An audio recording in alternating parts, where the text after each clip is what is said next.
Okay, ladies and gentlemen, thank you for coming to this talk. We're going to talk about patterns. Patterns is a library and a way of working to make... I don't know.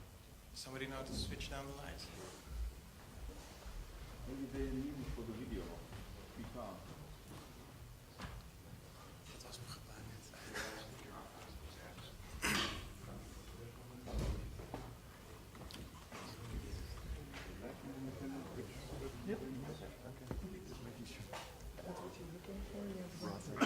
Better like this? Okay, good. So patterns is a library and also a workflow, way of working to make developers and designers work together in a multidisciplinary team. So a couple of developers have been working on this library. Some of them are sitting here, Florian and Wichert. And I've been in the team as a designer, so since this is a predominantly developer public, I thought what I'm going to add to this talk. So I decided to talk a bit about designers and developers in a team under pressure of a deadline. Oh no, I didn't mean to put that. I mean designers and developers. So what's happening since a few years is that designers are more and more going away from Photoshop and designing straight away in the browser, and we call it prototyping. So designers are actually writing code. Not all of them, but a lot of them do. Most designers write HTML. A couple of designers write fairly decent CSS. At least they will spend many nights to get every pixel in exactly the right place. So they don't have to bother anyone else anymore with that later on, because you can reuse this code. But JavaScript is another story. JavaScript is not something that most designers like to write. On the other hand, there are developers who have to implement the design. And as said, it's nice that you can reuse a lot of code. But then the JavaScript has to be written, and not all developers like to write JavaScript either, and the ones who like it also like it often when a lot of the work has already been done and tested and integrated, and it does exactly what the designer wants, because yeah, at the end of the story, they can also be we can be very demanding about how it should behave exactly and all the exceptions and all that. And another thing is during the process, the CSS and the HTML, you captured it earlier on, but it's JavaScript, and for that reason, that designer cannot do it, comes at the end of the process, and then it's often not the time for it anymore. So we came up with this patterns library that takes care of that. Now you can wonder, why on earth do these guys come up with another library? We have things like Jquery Ui, for instance. Now, Jquery Ui is great. I've used it for years, and there are a lot of really good interaction patterns in it, but it has some disadvantages. Sometimes there's just too many things. So if I'm designing something and I already have to switch mode to find some script that can do something like a carousel, and then it turns out there are like 40 carousels, and I don't know which one to pick because each of them are different or good at other things. Documentation is usually written for another kind of public. There is lots of freedom, which is also a problem. You can do so much. You will never do it the same in another project. You don't get with your team, a certain standard of working of how you handle certain interaction patterns. So we like to standardize things. Good thing is it has rich interaction patterns. It focuses also on interaction patterns, but you still have to program. And for a designer, having to write just $ some selector or some function is programming. And it's just a mental shift in the head away from HTML and CSS. And also we will deliver it in a certain way that if you as a developer have to pick up on it later, it's probably not always structured in the way that you would do it, and will be very verbose and ugly, and it will all end in tears. And so it's good for development, but it's not so suitable for prototyping. Then you have things like Twitter Bootstrap, for instance, that try to solve some of these problems, but Twitter Bootstrap has then a very heavy accent on the design half of the process. So it's focusing very much on layout. There is a grid system in it, and if you can use Bootstrap also if you cannot even write CSS. So yeah, and rich interaction patterns. The team has been doing a good job lately on adding a carousel. I think it's just added 2 weeks ago, and some other more rich interaction patterns, but you cannot do anything with Ajax, and really rich things are missing. It's mostly about layout and very standard interaction patterns. So what we thought is that there is probably a segment between that, and that's where the patterns library is. And the Patterns library has a well-defined library of interaction patterns, just like Twitter Bootstrap has, but also some richer interactive patterns than they do. It's something that we aim for, that it will be loved by both designers and developers, and not just that it's good for one. And there's no need for programming. This is probably the most important thing about the patterns library, that as a designer I can just apply interaction patterns without having to write any single line that even looks like JavaScript. And the code can still be reused, and Florian will show a bit later how that works exactly. So we aim to deliver something that's great for development and for design. So the solutions that we came up with include that this was a requirement really for the designers. Only one tag in the head that always looks the same, and you just have to put it there and patterns becomes active. You don't have to do anything, you don't have to put script in certain places if you don't want to. It works with attributes, so you put attributes directly in the HTML, and with this attribute you invoke certain interaction patterns. You don't have to register them in a JavaScript file. The syntax is compact, and it's not scary for anyone. And it's certainly not scary for the designers, because the syntax is a bit similar to CSS, as you will see later on.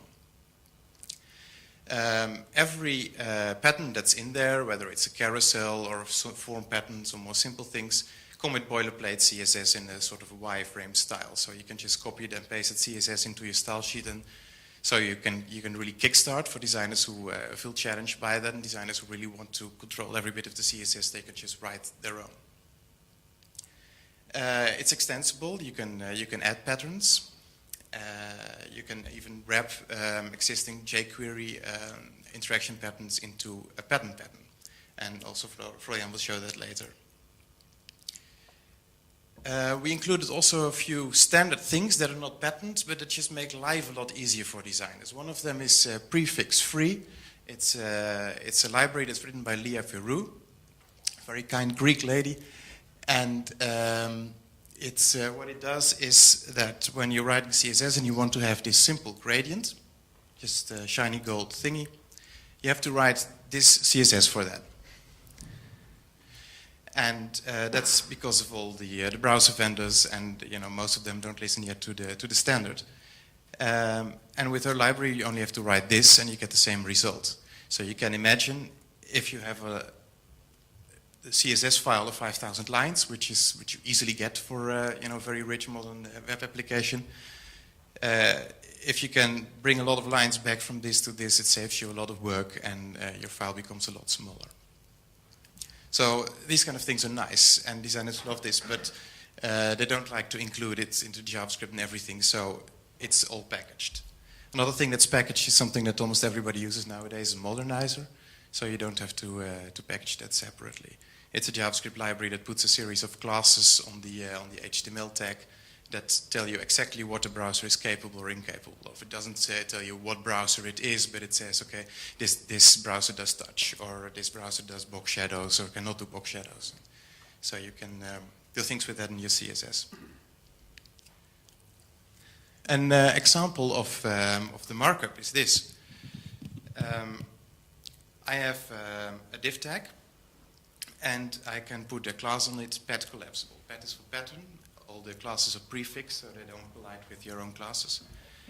And when it would be rendered, it will actually inject a div around all the content except the first heading tag it finds. Doesn't matter what kind of heading tag it is, and that becomes the clickable element.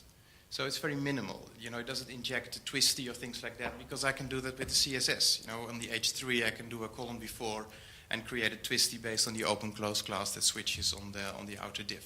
So it tries to be very minimal with markup, and it injects what's needed. Another example is a carousel. We included anything slider. It's, in my opinion, one of the best carousels that's available now. There's a lot of possibilities. With all its defaults, you can just trigger that carousel by putting on a UL or a div or any tag that has children tags, pet carousel, and it will turn that into a carousel. If you want to go a step further, you can use data pet attributes. And with this, you can apply a lot of extra properties that you can find in documentation. Like I want to have arrows in this case, and I want the carousel to loop so it turns back to the beginning. So this code on the left could result in that carousel on the right, because I set control arrows true, you get the default arrows that you can create a different style for in your own website. This is another example of a carousel that's from the Syslab website. Here we also included the little balls on top, which is also another property. Tooltips is one that I'm personally very happy with that I have them. It's this kind of pattern that became most well known now through iOS. You can put it on anything. You can put it on an anchor tag, and you can pull an HTML file and inject it, and it will appear as a tooltip, and it does all the positioning for you. So wherever there's the most space, it will put it. But you can also, with this TMRT, means top, middle, right, top, right, middle, etc., means the position of the thingy as opposed to the box. So if you say I want a thingy on the top right, it will try to get it there and position the toolbox so that the thing is still pointing at the trigger element. So you don't have to think about anything else. And if there's no space there, it will still try to position it somewhere else. And apart from injecting it from other HTML, you can also turn the title attribute of an image into a tooltip like this, but you could render entire forms on it if you want, and there are lots of options for it, like if you want it to close when you click outside or not when you click outside, if you want it to be sticky until you click on the little X that can appear on it, so you can do all these things. Injection is actually our Ajax pattern, and this is a really important one because this allows everyone, especially designers, to do Ajax without programming for it. And it also allows you to do Ajax on a standard web application that was never designed to do Ajax. It's just every application outputs HTML. You can pull that HTML and inject it somewhere. So this example says class pattern inject. This triggers the Ajax library that we wrote. And with the data pattern inject, hash content means replace everything in the element with ID content with the content of the body of my page, HTML. So the whole page goes in there. So this is the basics of how it works. So this is basically a modern seamless iframe, if you want. Except without iframes, of course. And if you do it like this, you add hash content. Without JavaScript, it would just go to the page and jump to the element that has that idea. In this case, with JavaScript enabled, it will pull the page, extract the content of that ID, and inject it into content. So on this level, it's a bit more advanced, but actually the HTML is still very plain and very standards compliant and very accessible also, and searchable. Another step further is that you say, I want to, oh no, that's actually the same, my ID. Another step further is that you update multiple elements. So from, I want to extract the content of my page, but I want to inject it in everything that, I want to inject what's in my ID in the source HTML into the element with ID content in the target HTML. So that div content, what's in it will be replaced with what's in div my ID in my page HTML. Then there is the double ampersand, and then you can do a second statement, and that said, okay, also grab the content of the h1 of my page HTML and inject that into every element that has a class btn. So the bottom two anchors get the same text as it's on the h1 of the source. So you can do very complex things with it if you want. Then there are some extra properties like modal. When it injects something, you will turn it into a modal panel. Or a self-healing message. A self-healing message is the pattern that we know from, what's it called? Growl, yeah. Growl has these little batch messages that disappear after a while, or you can make them sticky if you want. You can do, there is a property before element, so the content will not be injected in the element and replace the contents, but before it, or after it, or before the content of it, or after the content. Fourth example is toggle. With pattern toggle, I can set a class in something and like closed and turn it into open. And if I click again, it goes into closed and it switches between two classes. And this is a pattern you can use for a lot of things. For example, I have here this filters thingy, and when I click on it, it opens. And when I close it, when I click again, it closes the form. And what you see here is done not with a tooltip, it's just styled like one. It's done with this code that you see here. So you have this field set, but that paragraph there is styled here as this button. And when you click, it opens and closes it. It closes again. So now I want to give the microphone to Florian, and he will tell some more about our experiences of working with patterns together. Yeah.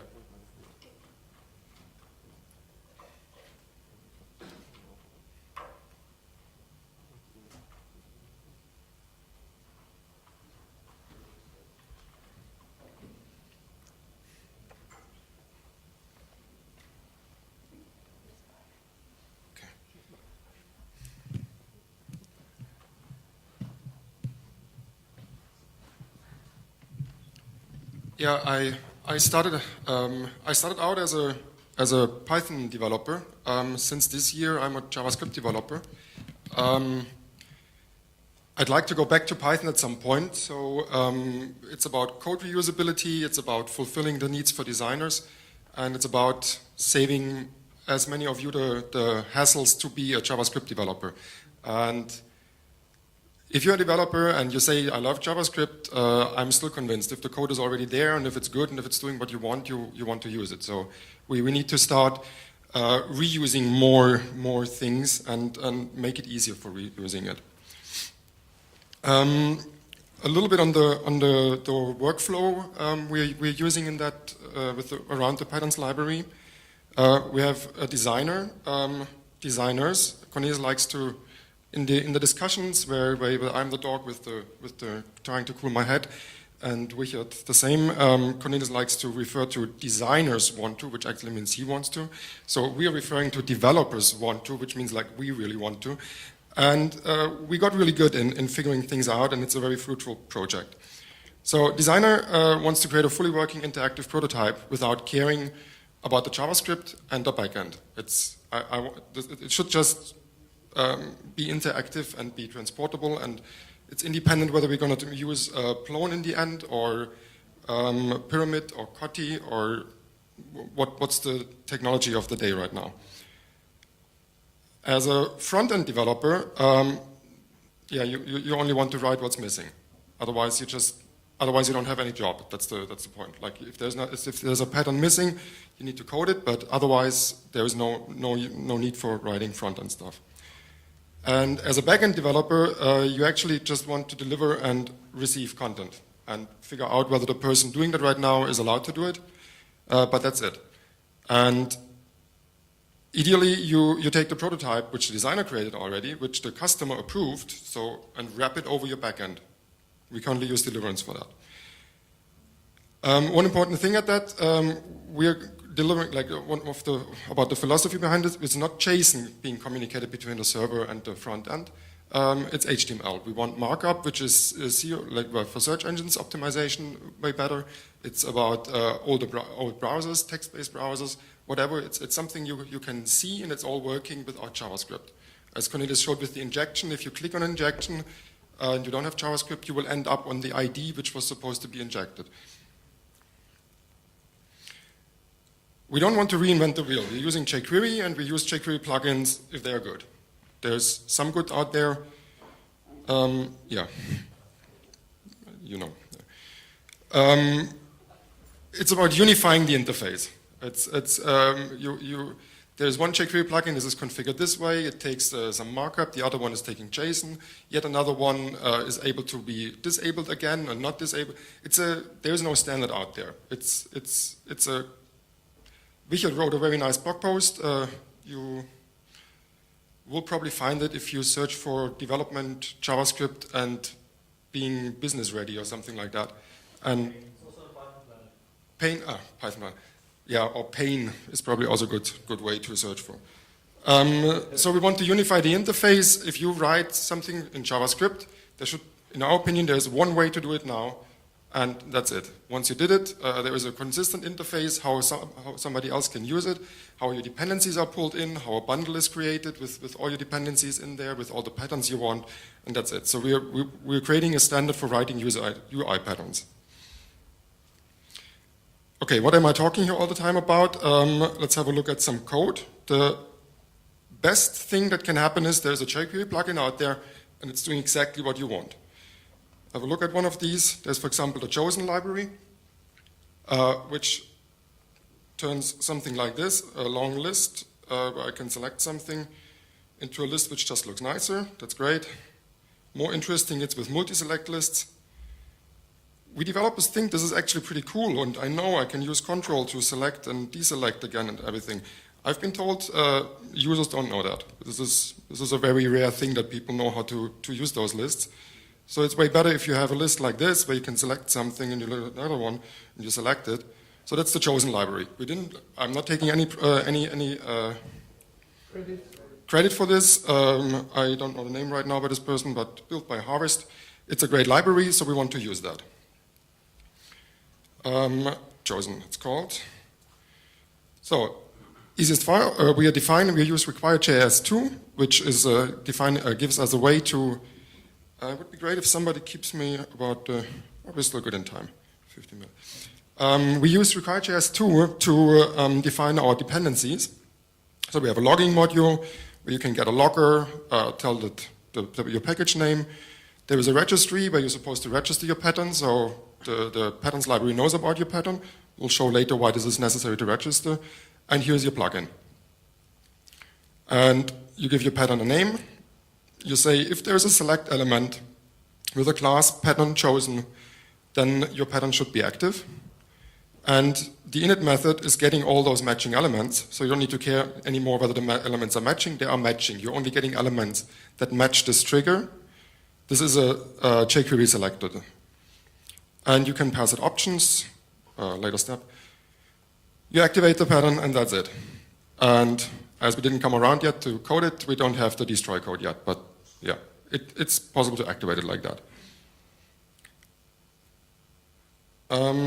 Let's have a look at go back to the slides. Now the different one is you actually want to code something. So Richard wrote this great pizza delivery application. You can choose your pizza, and depending what you're selecting here, you want to show different options. So it's just a form where, depending on what you select, you want content to be displayed or not displayed. So for example, you're going to Bacon Supreme, or for tomorrow, that's a more healthy thing again. You want some extra toppings, so it's putting this in here. How does it look? How does the HTML look for that? And here we are. Keep cool. This is like using a mouse for actually, yeah. I don't know how to increase this font. Okay, that's a good idea. Actually, the even better idea is just to go back here and go into the demo folder. Depends, index HTML. So the markup for this thing looks like that. We have here different input fields, checkboxes, and here we have a field set where the data pattern depends equals custom. And so if the element with the name custom is checked, then this field set will be active. And here we are at the syntax unification. This will change a little bit, but it's very close already to what we have. Actually, the correct one would be then class equals pat depends. It's important, the class triggers your pattern to be active, and the data attribute provides configuration. This data attribute could also be up here somewhere. It will go through all your parents and gather the data attributes together and merge them together and provide your pattern with that information. So you don't have to care where the config is coming from. Your pattern is called depends, so in data pat depends, you can find your configuration coming from all your parents. So we did acquisition for JavaScript. Yes. But it's more like CSS, it inherits. It's cascading. Yeah. Okay, let's have a look at the code. There is a parser which is doing this magic, courtesy of Richard. I didn't understand all of it yet, but it's doing what it's supposed to do, and it's tested. You can configure a parser. You say we have a name, we need an operator with a default value on, then there is a value field, a type field with a default value of end, an action with a default value of show. The pattern has an init method. That's the one being called when it's activated, or when it finds content that matches your trigger. Here, yeah, let's change this. This is a lot under discussion. This week, a lot of things happened with this. We have a trigger here with the class, some helper methods, and yeah, as we are proud of this code, we also want to say Jquery plugin is true, and from that moment on, your pattern, you call down here register, and from that moment on, your pattern will be registered as a Jquery plugin, which means apart from triggering all your markup, which makes designers very happy, you can do things like my selector, I can't believe it, I'm using camel case, and now you can say here depends, and call it like that. Pattern depends, thanks. Pattern depends, and this is calling the init method.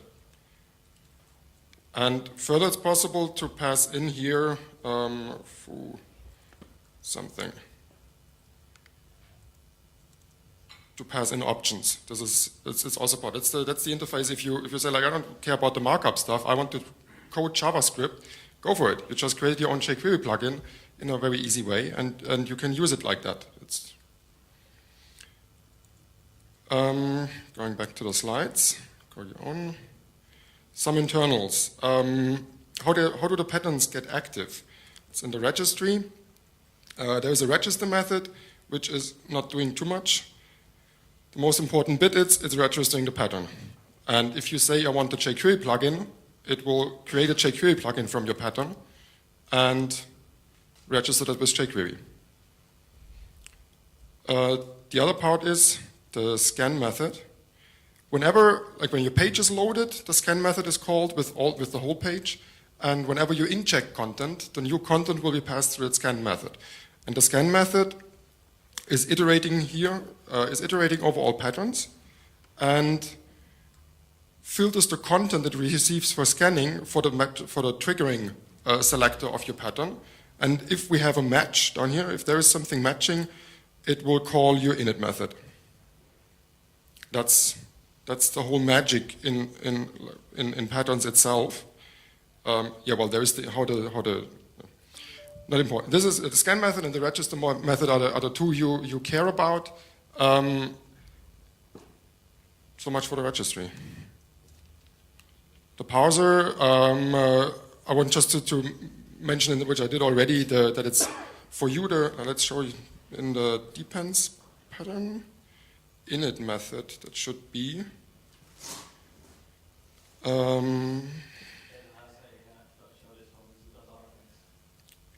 Which one?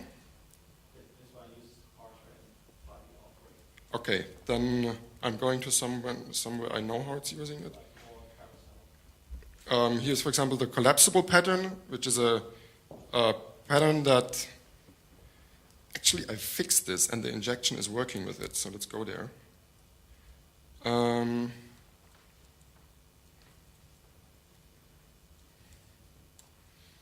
So here's a collapsible. You say the class pattern collapsible, and it turns a div into this, where you can click and it's opening and closing. And here we have one, you click it, and when you open it, it's loading the content via Ajax. You close it, you open, again loaded the content from Ajax. It's a very nice thing if we are using it for, you have a lot of content and you want to show the content grouped by tags. So every tag is a group. And now another user just created new content and it won't show up in your page. Of course, we need notification systems. That's where JC is on. I had a talk about. But for now, you just close the group, open the group, and it will load your content. You will refresh all the groups up and loading. Going back to code, this method, here we are. So that the normal init method is just dealing with the fact that there might be multiple elements matching your pattern and hands over to the other init. And this uses here a parser which says, please parse my element and give me the config. And for convenience, we're storing it in the data object of our element to access it later on again without parsing again. But here the parser is taking care that all parents will be searched for data pad collapsible and merge it together and hand it over to you. So much for the parser. Yeah, and here, the load content, for example. You might want to, there's the injection pattern, which is really, really mighty, and I won't show the code now because it's big and not clean yet. You might want to create your own thing where you need injection and Ajax, so you can do that easily. Here you get your config from the data object again. We care here about if there is a load content parameter passed. If we didn't get a load content parameter, then there's nothing to do for load content. We check in the load content parameter for the hash symbol, which means there is an ID in there. The first one is the URL, the second one is the ID. If there is one, otherwise there's no ID. And the injection machinery will default to your body. We pass the URL, we pass the source ID, and we tell in which targets the content should be injected, and then you call inject, execute, and pass it those options. And the Ajax request is placed, and the whole thing is available. You see a pattern we wrote, which can be used via markup by Cornelis, and which can be used via JavaScript in a very efficient way. So you don't care anymore about Ajax or injecting stuff in your page, because that can do it. You could say instead of, yeah, let's not lose too much time here. Back to the slides. We have a test runner. Here, looks like that. It's Jasmine. And tests are running. And there's no failures. That's because the test coverage is not at 100%. Otherwise, yeah, there is a sprint on the weekend. Join us, please. And a lot of work to do, but more on this in a moment. Yeah, actually now. Join us at a sprint. What work is there still to be done? We have here a list of patterns. That's the one on the home page. That's the documentation. In the patterns library itself, here we're starting, you see there's, for example, a full calendar pattern with a considered beta support. There's a couple of stable patterns. We have a standardized way how you write your pattern. We are in a big way ahead in cleaning up the library, and by Sunday, most of this will be done. This is, yeah. If you're interested how patterns work, how you code your own, you want to write documentation, please join us there. And as we said, we unified the whole syntax, which is a big project. We still didn't get probably all the places. If you find some place where the syntax is not what you want it to be, please let us know about it. The syntax as it is not in all corners finished. File bug reports if the syntax is not what you would expect it to be. And I think with that we can go to questions. We can, definitely, yes.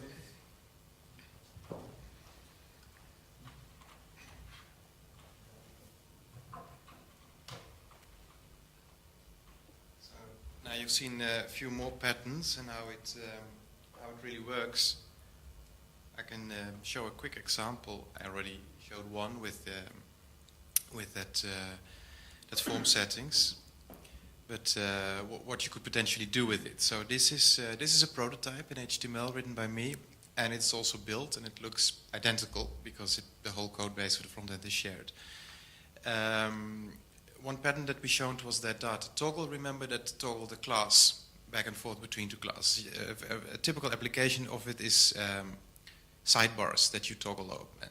The only thing you do is on a certain div or on the body tags perhaps, you switch a class that says that the left sidebar is visible, left sidebar is not visible. And I did it also on this side. With this it says there are 7 chat messages, I can open and close it. Here it has an animation, and this is not something that Patterns does because it's not necessary. I can put that animation in the CSS, because on the class change I can apply a transition in modern browsers. In other browsers it will just do the same but without animation. So at most places where there's animation, it's done with CSS. So JavaScript gets smaller and you can do it exactly the way you want without having to set properties. Then there was a tooltip. You can do various things with that. One thing is, for instance, this kind of drop-down menus, like with the gearbox menu. In this case, it's sticky, so when I click on it, it's not sticky, but it doesn't close when you click on it, but you could also configure it like that. This is another toggle pattern, so it switches between 2 different views. This is another tooltip that I can do something with. There's one here also, for instance, for rename document. When I click rename document, I get a modal panel, which is an injection with that method modal. Will look like this. When I close the modal, it will send the form, and I can say I want the feedback, the output, to inject it somewhere again. So I could put here like, something has been updated.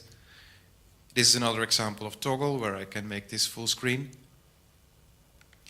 And then we do a lot with the injections. And this is an injection, which is a multiple injection, because it replaced the content of this toolbar, and it replaced the content here in the middle.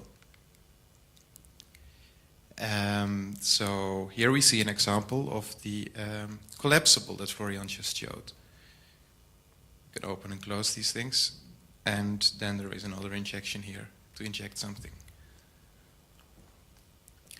And also here I have, there are comments here, so I can write another comment.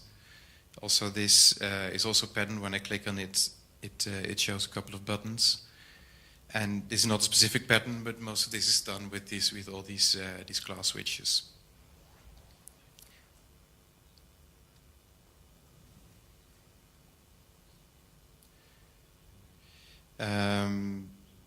We talked about the calendar also, which is this. This calendar is rendered out, which is just a registered pattern. What's under the hood is, what's the best way to show this? Maybe just the code directly. It could be anything actually. It could be definition list, it could be table, it could just be a plain list of things. As long as you put the right classes on it, what each of the element means, what the content is, it could render out as a calendar.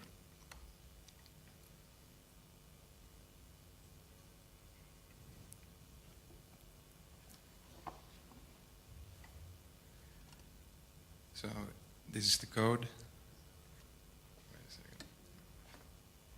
Put it ready, of course. And here we have the full calendar. And then there is this list.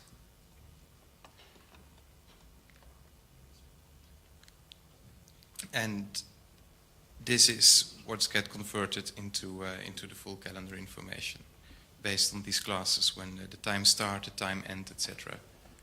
become the events on this calendar. So it's still completely accessible also and searchable with Google.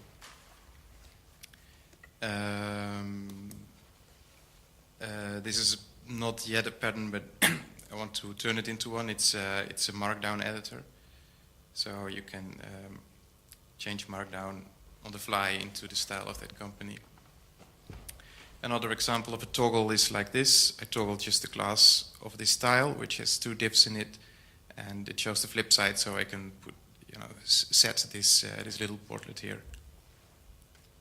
And this is also done with the toggle. I can open this, and I can open the next tile, I can open the next tile, and I can drill down through a structure like this. And all of this is all done with CSS and that one pattern that changes out the classes so that you can do a lot of flexible things with. Oh yeah, the Patterns Lab website we already showed.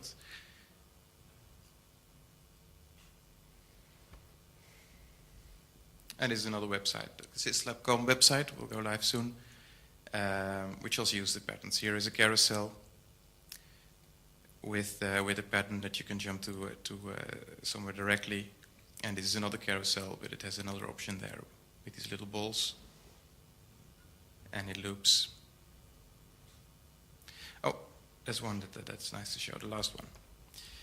Let me do it like this. What you see here is this never ends. I can scroll as long as I want. It's infinite scrolling. Also have someone who creates infinite code. Yeah? Well, you will love this pattern then. You can put forms in there with auto-submit and Infinite scrolling is very popular right now. Right now, it's 2 years. You know, pagination is a bit 2011. So, but you don't have to change much for it. There is the next button on pagination, and on the next button you put the injection attribute, and then it has to append, and it does it, and you just hide the numbers. So you get infinite scrolling without changing almost anything in your backend. Most of it is in the HTML. And this is a prototype, so I don't get real feedback here, but it will simulate the feedback, and it's just appended here something on a form submit, very well put, Antonio. And this way we make a commenting mechanism. Also without any programming, it's a happy designer that I can test all this, even with my users, with my stakeholders, they can all bark against it, and I want to change that, and oh no, that's not at all what we wanted. We wanted to have something really different. Okay, design something else. You really want to have this at this stage when you're prototyping, rather than when you've already spent a week, trying to build it and then ending up with in a fight with your client. You want to fail sooner. So these are the examples I wanted to show you. So, questions? Yeah. Which version of Jquery do you use? Which version of Jquery. jQuery? 182 currently, but we have no real dependence. Like we're sorting this currently out whether to currently be included. So the question was which version of jQuery we are using. Currently we are using the bundled require.js jQuery, which is shipping with 182. And we are in the process of supporting external jQueries. So you can use a bundle where jQuery is not included, and you can use your own jQuery, or you can have multiple jQueries in parallel with the no conflict option. That's under work in progress. If you have preferences there or strong opinions why there should be a specific version, we're happy to. Yeah. We have a build that does not include jQuery. We use 0.1. I think the minimal version we need to depend on is probably 1.7 or 1.6. Two questions. First, you bundle with all these patterns. It's like you have a library and all these patterns live inside, alongside, right? Can you only select few of them? If I know require.js can do that, right? You just select a few of them and just use those few. So the question was, I'm repeating questions for the video. The question was whether it's possible to create a bundle with only a subset of patterns, and we don't do it yet. We don't have a fancy configurator like MooTools or something, but we are declaring the dependencies per pattern, and the next step is to figure out with the optimizer how to create bundles of with only a subset of patterns. In my application, I just say require, and I just require one pattern, it will only pull in that. Yes, you do.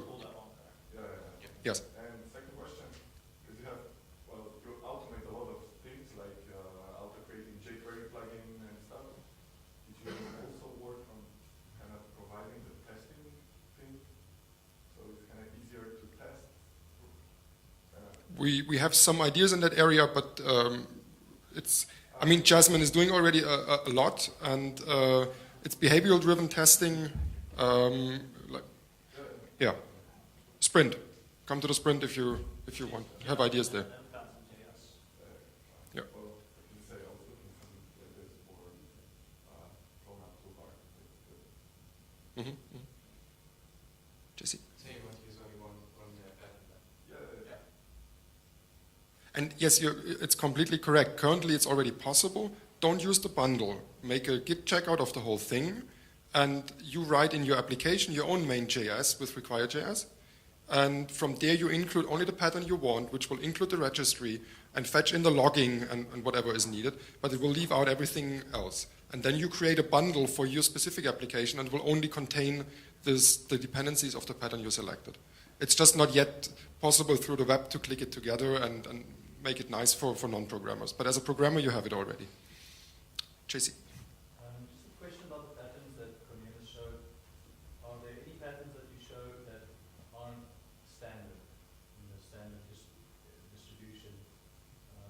In this, you have all of these list of patterns that you get automatically, the toggle or tooltip or whatever. Is there anything that you showed here that's not that you don't get that was customized, a customized pattern that's not included in the standard distribution? All the examples I showed are in it, except for the Markdown editor. That's something that I would like to still have in there. But it's for a specific project, and it could still be that we need it at some point for that project, but that it's not going. That will be candidate, not going to end up in the library itself. Yeah. And I want to add something that was thinking about that bundle is we always create a bundle with everything in it, and this is the one that's actually mainly used by the designer in the beginning, who doesn't know at that time yet what he's going to use. So he just does all these attributes, and it doesn't matter how many K it is, because he runs the prototype locally and all that, and once everything is stable, you just figure out which ones do we really need and do we don't need. And then on the development side, you have all the intelligence and power to build that bundle. And to do it with checkboxes the way MooTools does it is something that we want for everyone in the future. It's maybe something for the sprint this weekend. We're currently with like roughly 15 patterns, including tiny MCE at 650 kilobytes. So including Jquery, including Jquery and tiny MCE, we're at 650 kilobytes. So I think that's considering that it's all patterns, and if you can configure it later and you don't want all patterns, you have a smaller size. But 650 is not that bad, considering the functionality. It's the Jquery plugins that we use that are usually the big ones, like also the calendar is like 50K, and these are big things. All the standard things like the injection and the dependencies and all that is a bit smaller. Yeah. Where is the project? It's on patternslib.com, and there you find the link to the GitHub that you can clone, or and also the link to include it for experiments.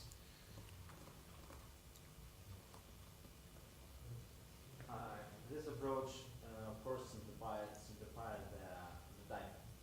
typing itself. You can easily prototype, but when it goes to a real implementation, it's always very hard to conform this simple approach, I think. Have you any success sites or when you use this approach in real world? Yeah. Well, this application is full of patterns, and it uses everything identical to the prototype. Syslab website is another example. We did a number of websites for a European Commission that all use it in that way. So yeah, we have used it successfully in real world situations, also when it was still a bit in beta. And one last question about, there was a KSS library, Mm-hmm. if you remember it, Mm-hmm. and it had actually similar approach. When you try to implement interaction with just special markup, Mm-hmm. don't you think it goes to same situation when you can't actually write good interaction without a real language?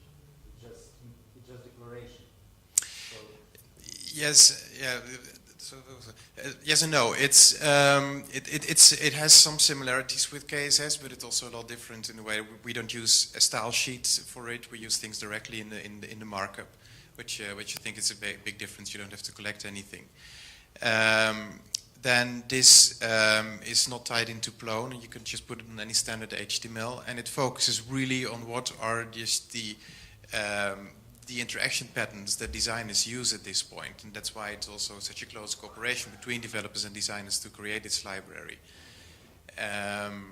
And then, you know, when you have a carousel, there is a finite list of things that you want to do with a carousel for all the 80% situations, and we put that in there. And if you want something else, then you just pick a Jquery plugin and you bundle it as a pattern and you add it. And this kind of flexibility, I think, makes that even if you have corner cases that we haven't thought about with a certain pattern, you can still do that. What do you want to say?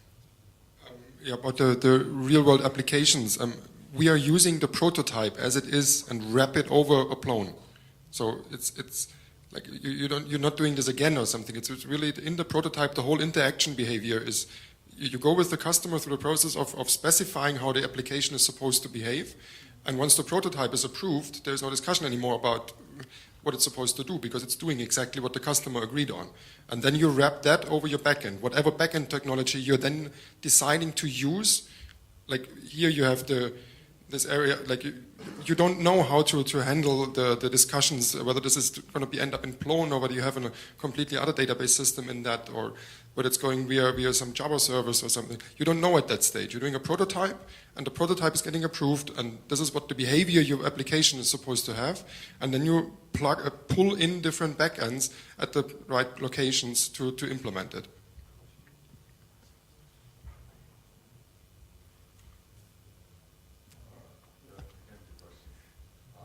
First, did you wrap, because Bootstrap is basically, it's almost doing the same thing, but they use data attributes without initializing it with class. Anyway, did you wrap the Bootstrap JavaScript patterns yet? No. Bootstrap also collects JavaScript left, right, and they write some of their own, and sometimes we replace them. And they also do some things with classes, and not only without attributes. But Bootstrap is not in here. But you could use it together with Bootstrap. Exactly. We prefix everything neatly. They don't. So if something collides, then it's their fault, not ours. So far, I know that the carousel collides because they use some very generic classes that ours also uses. But for the rest, you could use it together. And that's what I also like, because Bootstrap is often used because it comes with a grid framework. And grid frameworks have some virtues. They're good things. At some point, if you really want a lot of influence and you have written a lot of CSS, you probably do it quicker yourself. And that's also what I like. So I can choose whatever grid framework I want to use. I can use it with Bootstrap that uses 960 grid, or I use the semantic grid system. Semantic.js is a really great one that's based on less, or I just write my own. With Bootstrap, you're tied to that grid system and their layout system. Which one do you use in this example? None. Which one? None. None. No. You wrote it yourself. Yeah. It's just responsive CSS. It's just something, at some point, becomes easier to do it yourself.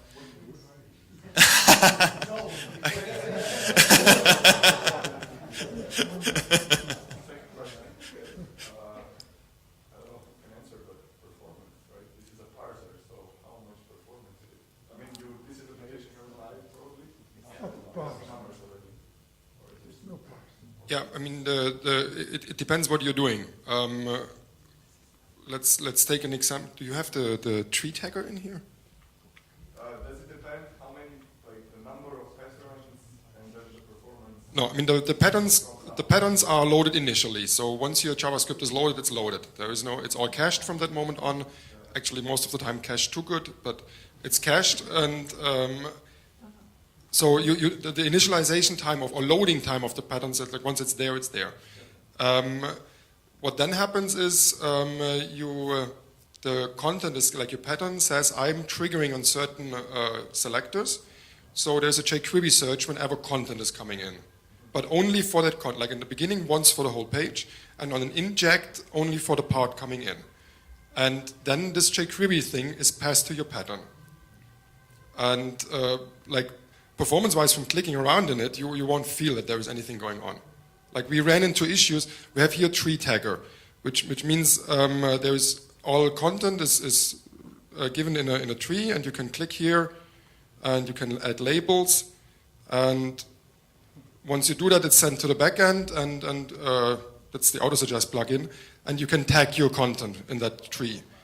And we had there, I don't know what it was, like 20,000, 30,000, if it's enough, more like 100,000 objects which were spit out, and we had on each of them the data attribute with the autosuggest words on that are possible, and that was slow. That was a sure way of crashing your browser, because it's, of course, not meant to do that.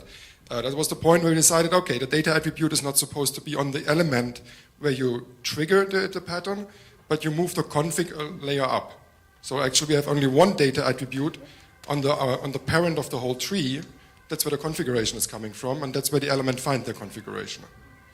And it's in the process, it's optimizations, but for a standard web page with not massive amount of pattern, not massive, also, I mean, it was 20,000 elements where the pattern was triggered on. So, of course, there's a lot going on. But normally you have maybe 100 elements in your page which are active on some patterns, and you won't feel anything in that. It's as fast as you can code with jQuery, let's put it that way. This used to be slow, like 4 generations ago, this library. We were doing injection on IE6, and that was slow because we were cutting out bits of the document that were sent, figure out what we need to inject in that part. That was the only thing that was slow. It was like IE6. And that was the one 4 years ago. We had problems with IE6 in China. So no, it's getting much better.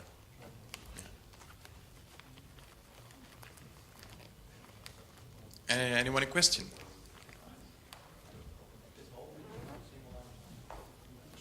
I think no more questions. Thank you.